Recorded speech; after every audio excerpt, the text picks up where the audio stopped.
The 44-year-old male, who is an Australian Defence Force officer, had contacted the National Command Centre on the hotline number on June 5th before being tested 3 times by PNG IMR and the Queensland laboratory, who confirmed the positive results on Saturday morning. Again, as I said, the Queensland test came back as a strong positive. So basically what that means is that he was, there's absolutely no doubt, as our medical colleagues have said, that there was a positive case and a very strong positive case. A further 29 people who have come in contact with the individual are under surveillance, while 8 of them have been put into quarantine. I'm a lab informed Professor Pomat that those samples came back, results came back as negative. So again, we are very much focused on contact tracing. We've been greatly assisted by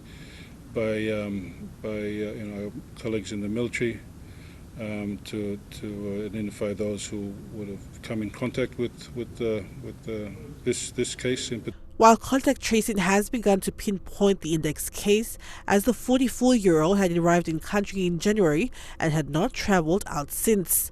This patient is now recovering and has followed all the correct advice of self-isolation since feeling unwell on the 5th of June.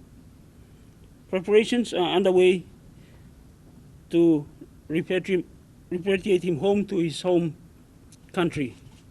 But community transmission has been unable to be picked up since the initial cases.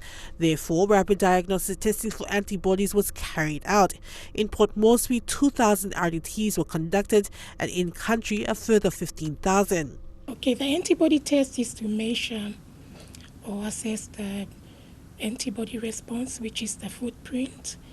It's not looking at the virus, so that's very important.